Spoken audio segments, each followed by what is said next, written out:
میں جب یہ حدیث پڑھتا ہوں اتنا مزہ آتا ہے. نبی صلی اللہ علیہ وسلم نے ظہر کی نماز پڑھائی اور 4 کے بجائے 3 رکعتوں کے بعد سلام پھیر دیا. صحیح ہے، مسلم کی حدیث ہے. کتنی رکعتوں کے بعد سلام پھیرا؟ 3 رکعتوں کے بعد. پیچھے جو صف میں صحابہ تھے وہ مبارکباد دیتے ہوئے نکلے. مبارک ہو بھائی، اللہ نے 1 رکعت نماز مختصر، ہنی ان، مبارک ہو بھائی. نبی صلی اللہ علیہ وسلم کے پیچھے صف اول میں حضرت ابو بکر اور حضرت عمر بیٹھے ہوئے ہیں.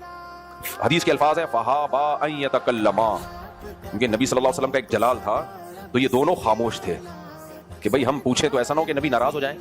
ناراضی کس بات کی؟ ناراضی اس بات کی نہیں کہ نبی سے کوئی اجتہادی خطا نہیں ہو سکتی. ناراضی اس بات کی کہ نبی صلی اللہ علیہ وسلم نے صحابہ کو منع کیا تھا کہ کثرت سے ایسے سوال نہ پوچھا کرو جس سے تم پہ پابندیاں لگ جائیں. تو ان کے ذہن میں یہ خیال آیا کہ شاید واقعی اللہ نے 1 رکعت معاف کر دی ہے. تو اگر ہم پوچھیں نبی سے تو نبی کہیں گے جب اللہ نے مجھے 3 رکعت کے بعد میں نے سلام پھیر لیا تو بس فرض کر لیتے کہ آج سے نماز کتنی ہوگی، تو کیوں پوچھ کے زیادتی کروا رہے ہو. یہ خطرہ تھا صحابہ کو کہ نبی ناراض نہ ہو جائیں.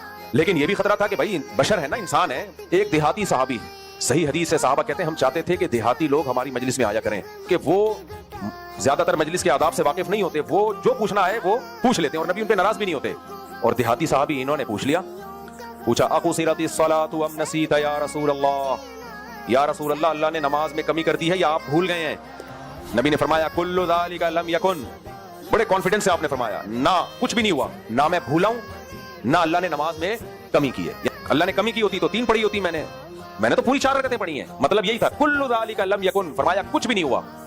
صحابی نے فرمایا قد کان بعض ذالک، کچھ ہوا ہے یقیناً. یعنی انہوں نے کہا یا رسول اللہ کچھ ہوا ہے. اس سے پتہ چلتا ہے صحابہ بھی نبی کو بشر سمجھتے تھے، انسان سے بھول چوک ہو سکتی ہے. فرمایا قد کان، قد تحقیق کے لیے لگتا ہے یقیناً کچھ ہوا ہے، یا تو آپ بھولیں یا اللہ نے نماز میں 1 رکعت میں کمی کی ہے. تو ہمارے نبی کو غصہ نہیں آیا ان کی بات پہ. آپ نے دوبارہ ہو جاتا ہے، امام کے ساتھ ہو جاتا ہے، بعض دفعہ وہ سمجھ رہا ہوتا ہے میں ٹھیک ہوں، پھر وہ سب سے مشورہ کرتا ہے امام.